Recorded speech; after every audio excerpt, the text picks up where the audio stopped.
আমার ভালো নাম শামসুজ্জামান। আমি রাজু বলে ডাকি সবাই।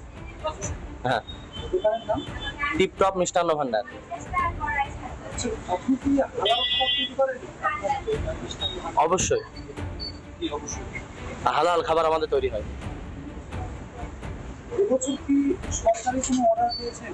হ্যাঁ, কি অর্ডার পেয়েছেন? প্যাকেটের। এটা থেকে কি কোনো প্রসাদের হ্যাঁ, এসেছে। হ্যাঁ, কিভাবে পেয়েছেন? প্রসাদটা এসেছে। প্রসাদের সঙ্গে আপনার প্যাকেট আমাদের এখান থেকে কিছু মিষ্টি প্যাকেট হয়ে গিয়েছে এই যে প্রসাদটা এসছে সেটা কি মিশিয়ে করছেন? ওগুলো দিয়ে। হ্যাঁ, প্রসাদটা দিয়ে। আমাদের সাথে এই মুহূর্তে প্রতিম রঞ্জন বোস রয়েছেন। প্রতিমবাবু, হোয়াট নট টু ডু রাজনীতিতে বা ভারতবর্ষে রাজনীতি করতে হলে কি কি করতে হবে না, তার একটা বই বোধহয় মমতা বন্দ্যোপাধ্যায় লিখে দিলেন। কি কি করেননি উনি হিন্দুদের সাথে?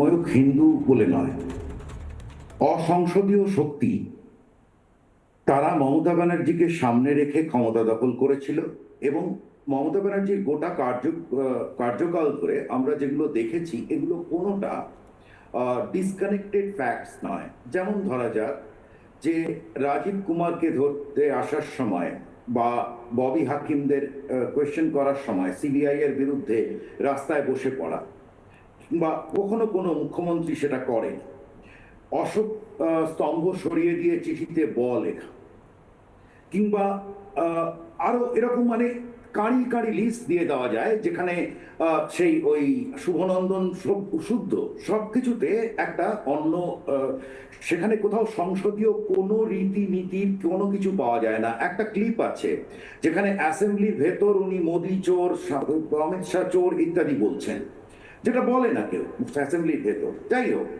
এখন প্রশ্ন হচ্ছে যে এই মন্দির এবং মসজিদ ইত্যাদি বিষয় যে মনে করে যে গোটা রাজ্যের একজন, এটা এটা সে রাজ্য মনে করেনি, এটা একটা দেশ সে বানাতে গেছে। কার জন্য বানাতে গেছিল কি, এটা এটা যথেষ্ট তদন্তের বিষয়। আমি খুব সিরিয়াসলি বলছি। আমার মনে হয় এই এই যে সন্ময়বাবু বলছিলেন যে মন্দিরের লিস্ট, ধাম শব্দ সরানো হয়েছে, ধন্যবাদ, কিন্তু আমার মনে হয় অনেক বড় কিছু আমি এক্সপেক্ট করি। আমি হিন্দু ধর্ম এবং ভারতবর্ষ যেটা তার কোর হিসেবে এভাবে আমি মানি, কিন্তু ভারতবর্ষের সংবিধান অনুযায়ী কোনো সরকারি, এটা সরকারের কাজ না মন্দির করা। এই মুহূর্তে এই সমস্ত প্রজেক্টগুলো থেকে সরকারকে শুধু উইথড্র করা না, মমতা ব্যানার্জিকে তার জন্য কিন্তু মামলা করা, তদন্ত করা এবং তার জন্য তাকে যেন প্রাইস পে করে। এই খরচগুলো যেগুলো করেছেন ট্যাক্সের টাকা থেকে, সেই টাকা কিন্তু যেন উদ্ধার হয়ে আসে সরকারের কাছে। আমি এটা চাইবো ভীষণভাবে, কারণ আমি মনে করি যে একটা সম্পূর্ণ সাম্প্রদায়িক শক্তি ছিল, তাকে সরানোর পরে আমরা কোথাও সত্যিকারের সেকুলারিজম দেখতে চাই। ধন্যবাদ। বেশ।